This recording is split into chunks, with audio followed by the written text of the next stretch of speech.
Les damos la más cordial bienvenida a nuestro noticiero ambiental, Las 5 Verdes, el espacio en el que el ambiente siempre va a ser la información principal.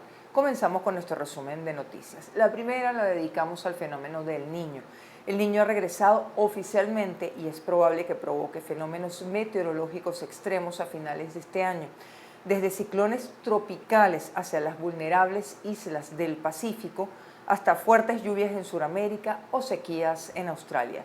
Luego de 3 años del patrón climático de la Niña, que suele bajar ligeramente las temperaturas globales, el Niño más cálido vuelve a la acción, según un aviso emitido por el Centro de Predicción Climática de la Administración Nacional Oceánica y Atmosférica de Estados Unidos, la NOAA estadounidense. El Niño nace de unas aguas inusualmente cálidas en el Pacífico Oriental, cerca de la costa de Sudamérica, y suele ir acompañado de una ralentización o inversión de los vientos alisios del este. La última vez que se produjo un fenómeno del Niño, en el año 2016, el mundo vivió su año más caluroso jamás registrado. Unido al calentamiento provocado por el cambio climático, en 2023 o en 2024 podrían alcanzarse nuevos máximos. Vamos a nuestra segunda información. ¿Cuál es el impacto de la minería ilegal y la violencia en la frontera olvidada que comparten Colombia y Venezuela? A este tema vamos a ponerle la mayor de las atenciones. En el Yapacana, un parque natural en territorio venezolano, concretamente en el estado Amazonas y ubicado a pocos kilómetros del departamento del Guainía, en Colombia, la minería ilegal sacude la economía de la región mientras devasta el medio ambiente. Mongabay Latam, en alianza con Vorágine, investigó y recogió testimonios sobre la preocupante situación que se vive en esta zona. Según testigos y también fotografías suministradas en los alrededores del Cerro Yapacana, un área protegida en territorio venezolano, hay billares improvisados, restaurantes, heladerías, prostíbulos, tiendas de abarrotes y hasta clínicas o lugares para el cuidado de niñas y niños.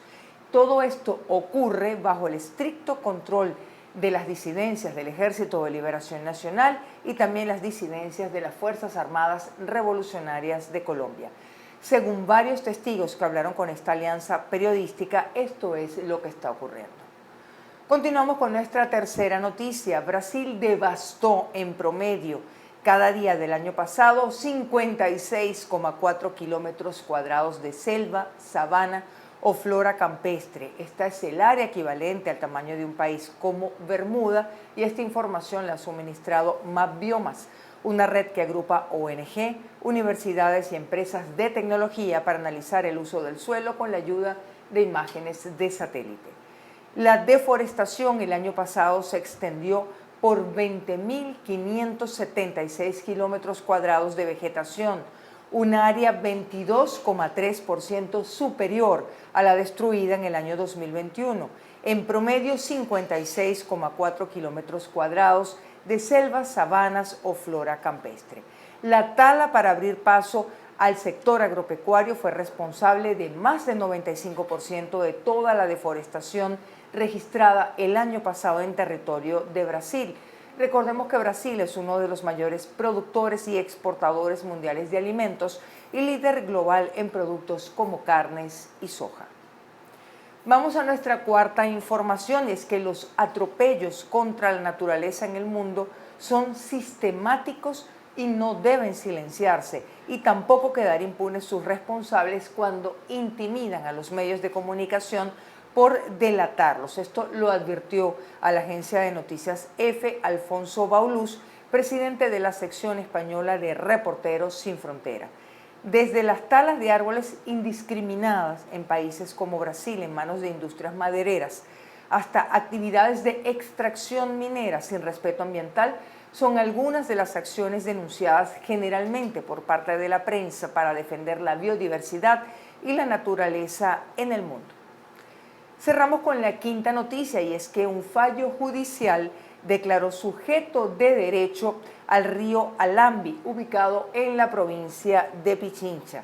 Es un fallo de la Unidad Judicial de Familia, Mujer, Niñez y Adolescencia en Quito, que resolvió durante la primera instancia del proceso que lleva adelante el colectivo Río Alambi en contra del proyecto hidroeléctrico La Maravilla, declarar la vulneración de derechos de El Río, ubicado en la provincia de Pichincha, y también la vulneración de derechos del colectivo accionante. Según esta agrupación, la sentencia demuestra que la empresa responsable del proyecto hidroeléctrico no hizo la debida consulta ambiental obligatoria establecida en la Constitución del Ecuador. Además, la sentencia indica que se desconoce el impacto que pueda causar el proyecto hidroeléctrico a este afluente en términos de contaminación y de cambio climático. De esta manera finalizamos nuestro noticiero ambiental Las Cinco Verdes. Quédense con nosotros porque al regreso conversaremos con Francisco Javier Velasco, investigador, ecologista, defensor del ambiente e integrante del Observatorio de Ecología Política de Venezuela. Ya regresamos.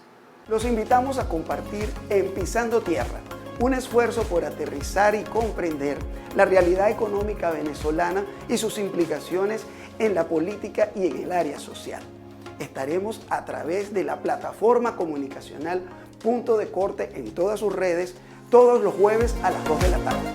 En nuestro noticiero ambiental Las Cinco Verdes le damos la bienvenida al activista, ambientalista, investigador e integrante del Observatorio de Ecología Política de Venezuela, Francisco Javier Velasco.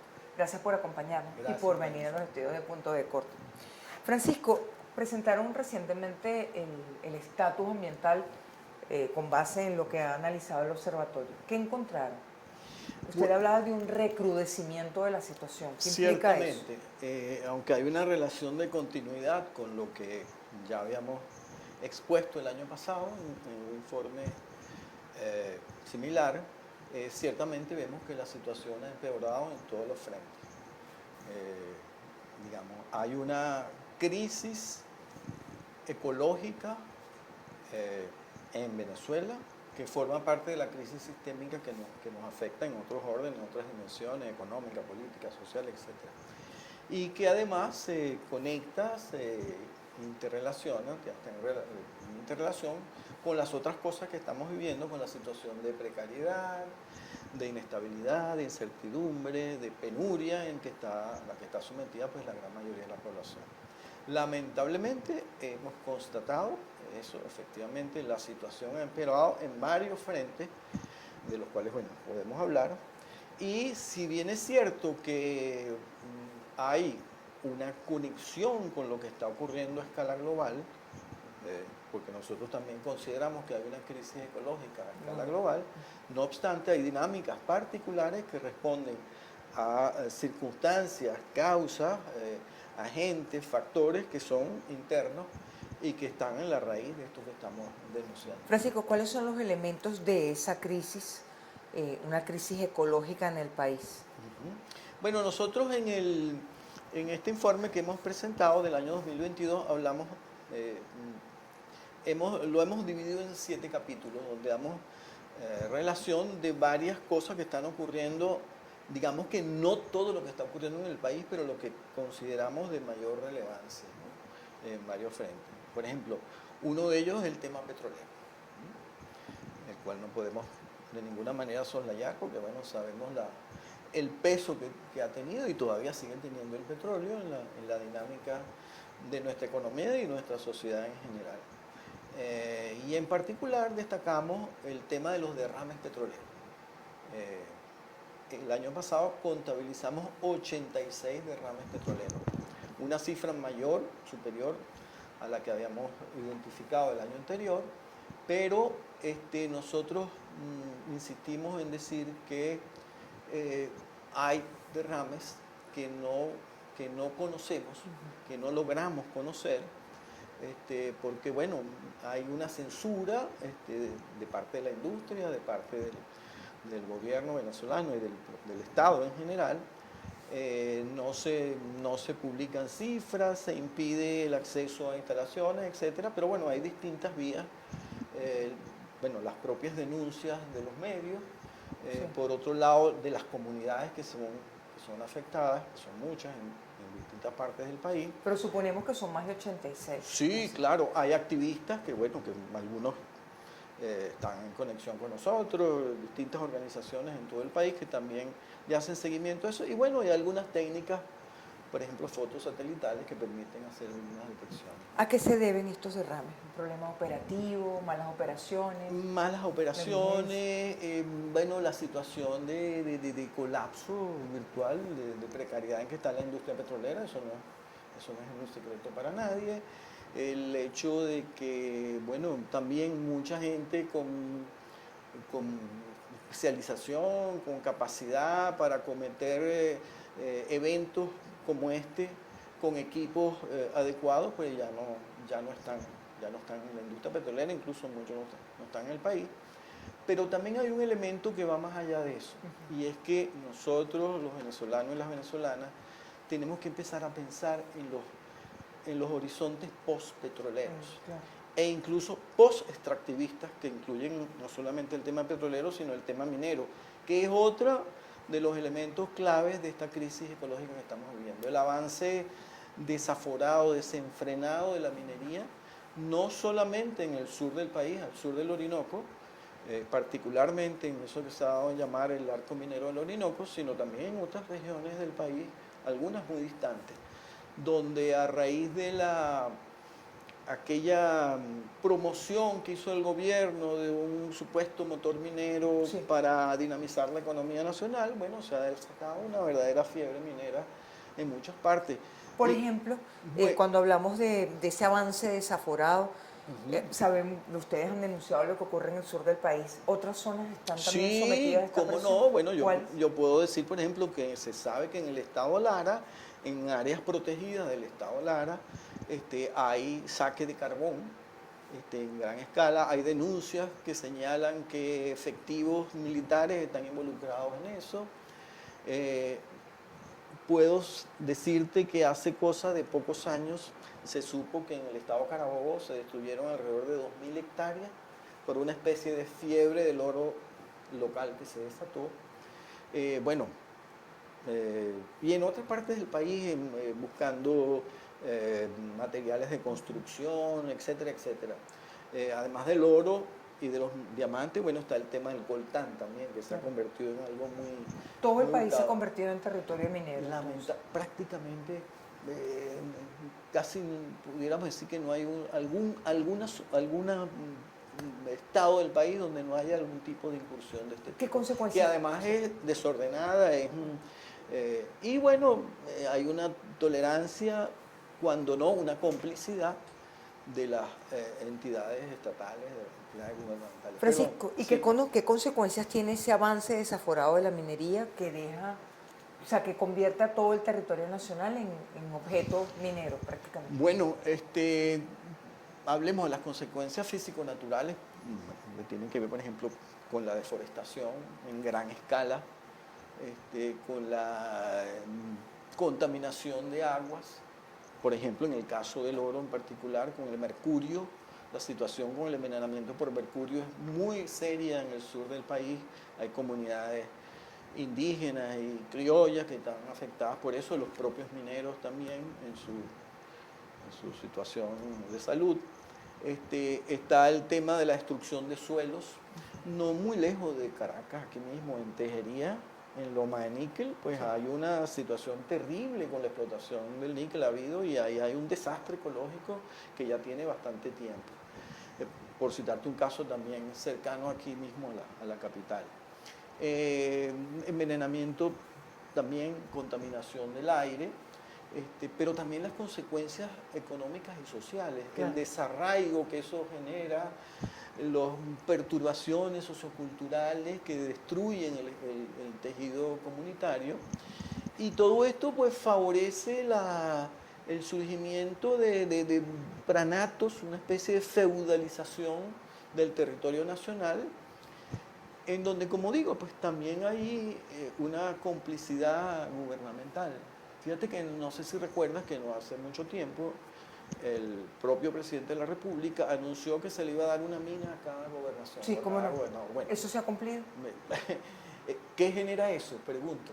Digamos, esta idea de los pranatos no es nada más referida a bandas de criminales, vamos a decir, tradicionales de la minería, no, sino que se han creado nuevos grupos donde participan grupos extranjeros, por ejemplo, disidencias o no disidencias de la guerrilla colombiana, de los paramilitares, pero también cuerpos policiales nacionales, estatales o municipales.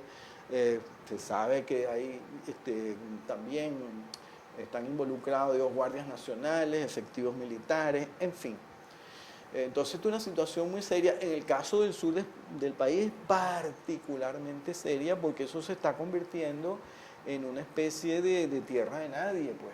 En Amazonas y en Y Bolívar. en Bolívar, Ambos estados terrible, muy grave. Y Amazonas en los últimos tiempos se ha deteriorado muy violentamente, muy rápidamente. Aunque Amazonas no está formalmente en el arco minero No, del Orinoco. no, pero acuérdate que esas dinámicas no responden al trazado de un polígono, ¿no? Sino que más allá de la raya que yo tracé, pues hay una cantidad de cosas que ocurren, tanto en términos ecológicos como en términos sociales, económicos, en fin.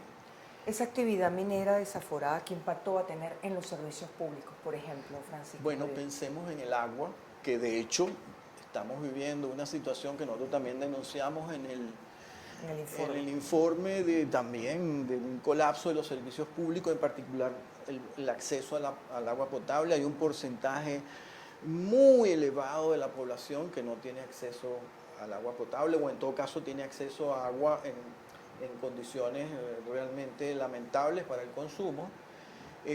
Bueno, pero es que resulta que donde la actividad minera tiene mayor incidencia es precisamente la zona donde se encuentran las principales reservas hídricas del país, y la zona de mayor biodiversidad también. Bueno, está el río Orinoco, pero también están otros ríos muy importantes, el Caroní, el Caura, etcétera, etcétera, con todos sus afluentes. Y bueno, gran parte de esos ríos están siendo afectados severamente. Para no mencionar, ya no en el caso de la minería, pero es necesario decirlo también, volviendo al tema petrolero, sí, el caso del lago de Maracaibo.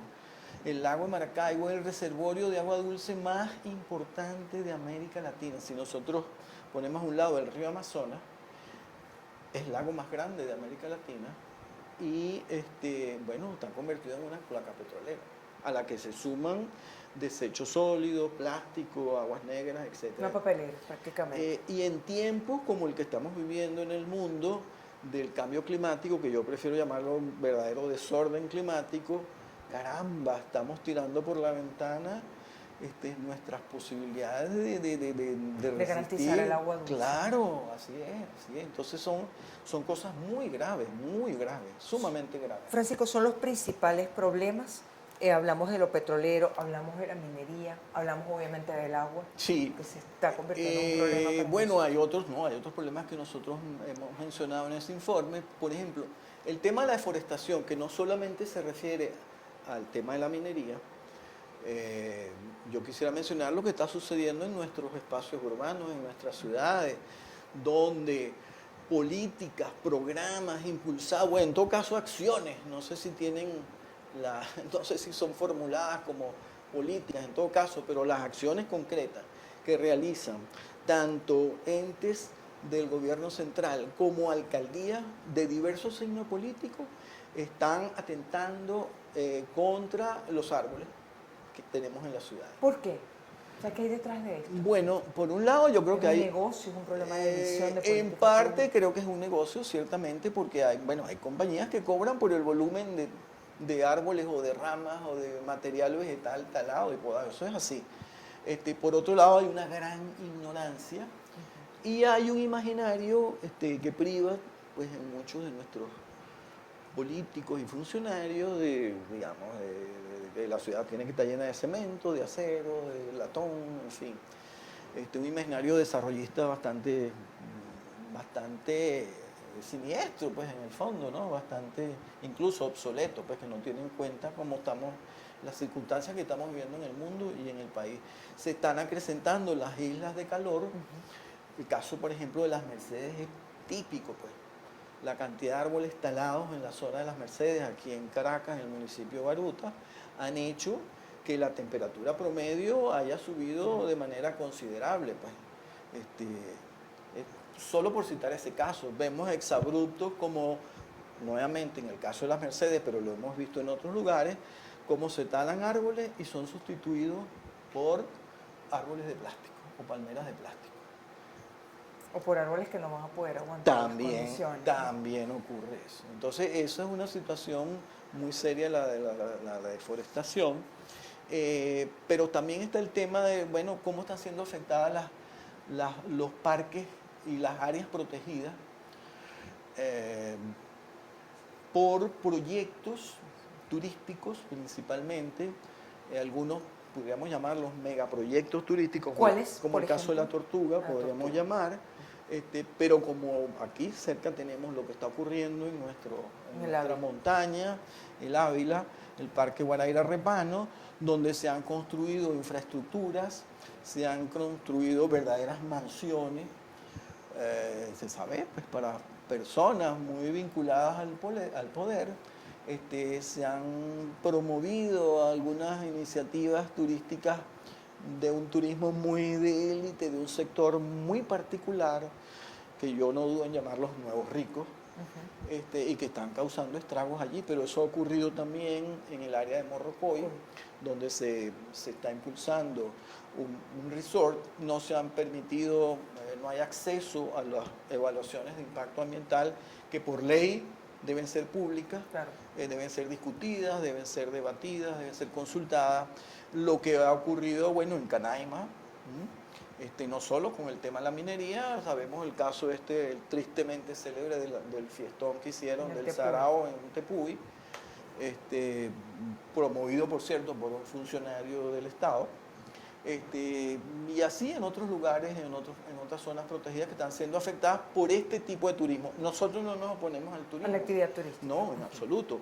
Pero hay otros criterios, hay otro tipo de turismo mucho más moderado, mucho más sensato, incluso didáctico, educativo, positivo en el sentido que puede mostrarle y puede contribuir al conocimiento de las dinámicas naturales e incluso también al respeto de los valores culturales y sociales de las localidades donde se encuentran esos lugares visitados. Francisco, ¿qué pasa si no hacemos nada? ¿Qué va a pasar si no hacemos nada? Si todo esto se mantiene así.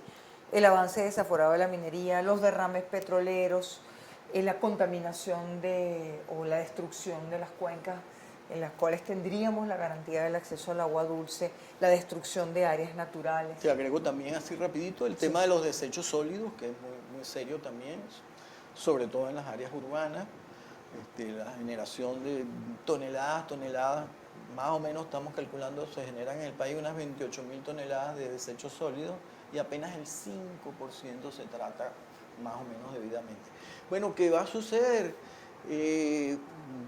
Nos estamos jugando la viabilidad del país, nos estamos jugando la viabilidad de la sociedad venezolana en su conjunto. ¿Por qué tan tajante? ¿Por qué nos estamos jugando la viabilidad del país? Bueno, porque todo esto atenta contra la trama de la vida, lo que nos da sustento.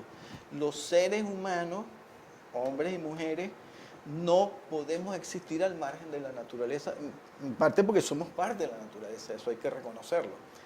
Pero todas nuestras actividades, por muy sofisticadas que las creamos, que las entendamos, hablemos de la tecnología, de las capacidades para construir, para desplazarnos, para comunicarnos, todo eso tiene un sustento en la naturaleza. Y si nosotros no respetamos los ciclos y las dinámicas naturales, eso termina por colapsar. Pero veámonos nuevamente en el espejo mundial, en el espejo global. El mundo está viviendo una circunstancia terrible, donde instancias como por ejemplo las Naciones Unidas, el propio secretario de las Naciones General de las Naciones Unidas ha hecho llamamientos hace muy poco tiempo, denunciando que la humanidad se está jugando su destino en este siglo que estamos viviendo, con respecto a temas como el del cambio climático, claro, que se conectan con todas estas cosas que hemos dicho aquí, claro, y otros temas pues que están ocurriendo mundialmente. Entonces, no es tontería, es lamentable observar cómo en toda la diatriba política y la discusión feroz que vemos en el país, en la que estamos, que no termina todavía de ofrecer salidas, por lo menos hasta ahora, ¿no? El tema ambiental es una cosa así como que extraña, un poco esotérica. Cuando se aborda es de una manera muy retórica, y más nada. Pero no vemos nada concreto. Y yo diría que en ese sentido, tanto el gobierno y la oposición, estoy hablando en términos generales, Sí. no difieren en nada. Es decir, no hay diferencia en cuanto a la visión En del ambiente. absoluto. Vemos cómo siguen apostando al petróleo, como la palanca del desarrollo, hablan de la minería para diversificar el extractivismo, no la economía, sino el extractivismo. Pero, digamos, el tema ambiental, por lo menos hasta ahora, brilla por su ausencia, con alguna que otra declaración de excepción de algún personaje en particular, pero ese es el panorama general. Y en la sociedad venezolana, lamentablemente, pues eso todavía ocupa un lugar muy secundario, cuando a veces ningún lugar. O secundario o ninguno. O ninguno, y siendo que, y ahí yo creo que es donde debemos insistir, y ustedes en los medios, con esa responsabilidad tan importante que tienen, pueden contribuir enormemente en señalar, en mostrar cómo el tema ambiental tiene que ver absolutamente con todo, con la economía, con la manera como ocupamos el espacio, con la manera como producimos y consumimos, en fin, con todo nuestro mundo social, económico, tecnológico, tiene que ver el ambiente. Si el ambiente colapsa, todo lo demás Va a colapsar. Francisco, no cerremos la conversación sin hablar sobre las recomendaciones. Porque después de este diagnóstico tan duro, ¿qué recomiendan? ¿Qué proponen? Sí, bueno, lo primero que todo, hablamos de la necesidad de promover un debate democrático a escala nacional, desde lo local hasta lo más macro, que es fundamental, por la importancia que tiene este tema.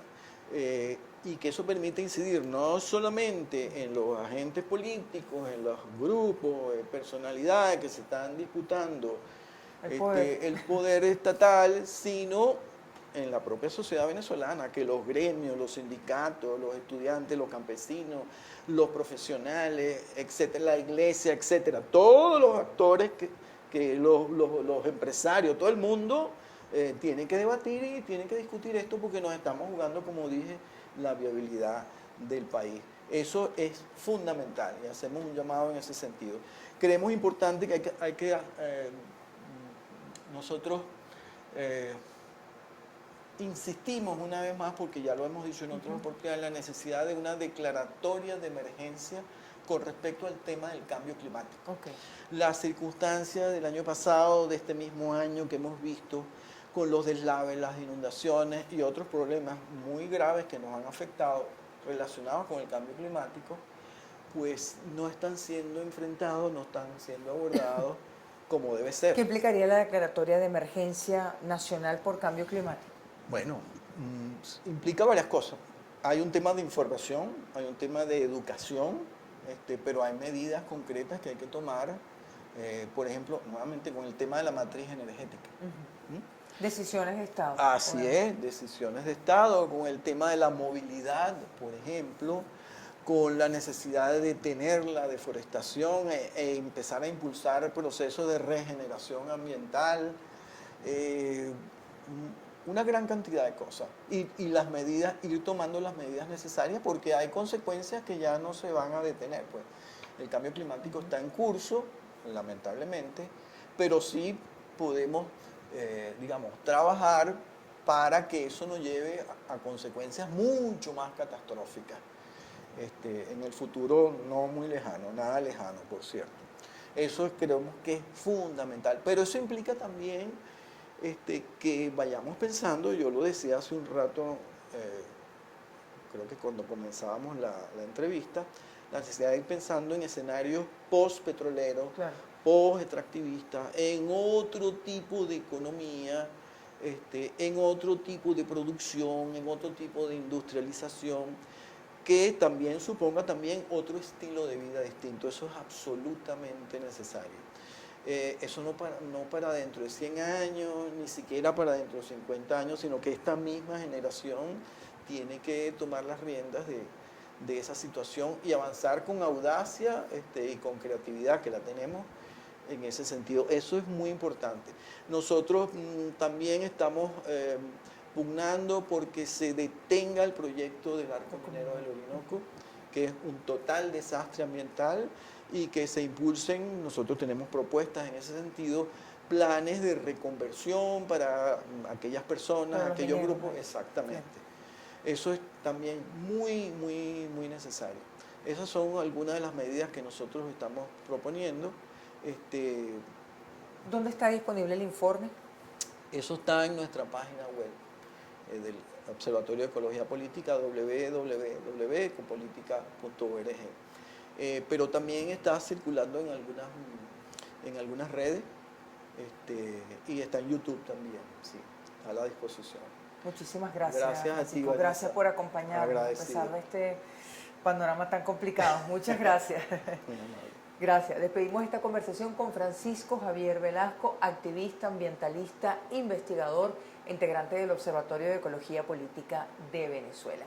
Y de esta manera despedimos nuestra emisión de Las 5 Verdes por el día de hoy, como siempre con el agradecimiento a todo el equipo de la plataforma comunicacional de Punto de Corte, y recordándoles también que esta es una coproducción de la plataforma Punto de Corte y del equipo de comunicación y de periodismo Doble Vía. Gracias a ustedes por acompañarnos hasta aquí, por darle al ambiente la estatura que siempre se merece. Aquí siempre el ambiente va a ser la noticia principal. Hasta una próxima oportunidad.